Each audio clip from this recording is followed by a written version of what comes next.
35 ఏండ్ల నక్సలైట్ జీవితం కుటుంబంతో లేకుండా నక్సలైట్ ఉద్యమం ఎలా ఉండేది? చాలా హ్యాపీగా ఉన్న యొక్క జీవితం. మరణం అనేది సాధ్యంగా ఉంటది అనే యొక్క ఆలోచనతో పనిచేసాం. మీ కుటుంబ సభ్యులు మీకు అడ్డుపడలేదా? ఎందుకు ఇదంతా మనకని కాళ్ళ పడేసి బదిలాడారు. నేను రానని చెప్పాను. ఈ నక్సలిజం ఎందుకు మొదలైంది? అసలు ఈ దోపిడిని మార్చాలి, ప్రజలను దాని నుంచి వినిపించాలంటే మళ్ళీ సాయుధ పోరాటమే మార్గం అనే దాంతో రావడం జరిగింది. ఒకవేళ ప్రజలు తినేసిన తిని టేక్ ఆకులని పెద్ద పెద్ద ఆకులు ఉంటాయి, వాటిని కింద వేసుకొని పడుకునే పరిస్థితి. కుటుంబాలకు తెలియజేయడం మీ వాడు ఇట్లా చనిపోయిందని చెప్పడానికి నెలలు జరిగేది, సంవత్సరాలు కూడా జరిగేది. పాపం కుటుంబాలు కూడా తెలియకుండా కుటుంబాలు కూడా తీవ్ర క్షణంలో చూడాల్సిన నేపథ్యం కూడా ఏర్పడింది.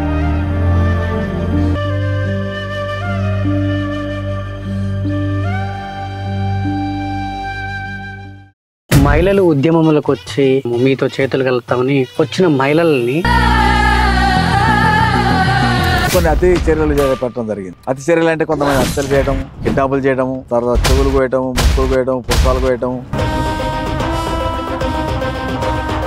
సినిమాల్లో చూపించినట్టుగా కొందరు చూసి ఇన్ఫార్మర్లు చూస్తా ఉంటారు. ఇట్లాంటి ఇన్ఫార్మర్లు మీ దాంట్లో కూడా ఉన్నారా? మా మీద దాడి చేయించారు, వాళ్ళు చంపేసాను. ఒకే రోజు ఇద్దరిని చంపేశారు.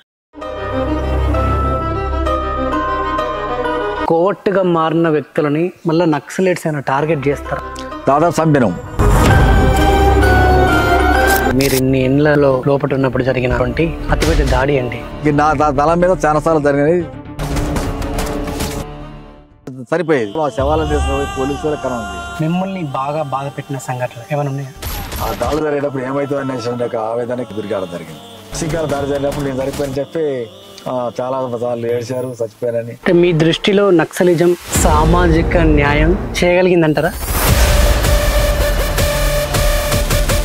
30 ఏండ్ల నక్సలైట్ ఉద్యమంలో తన కోసం, తన కుటుంబం కోసం ఒక్క రూపాయి కూడా సంపాదించుకోకుండా నిస్వార్థంతో నిత్యం ప్రజల కోసం శ్రమిస్తూ భూస్వాముల పెత్తందారుల అణిచివేతకు గురవుతున్న ప్రజల కోసం ఉద్యమాన్ని మొదలుపెట్టి అలుపెరగని నక్సలైట్ ఉద్యమకారుడిగా ప్రజలకు అండగా నిలిచాడు.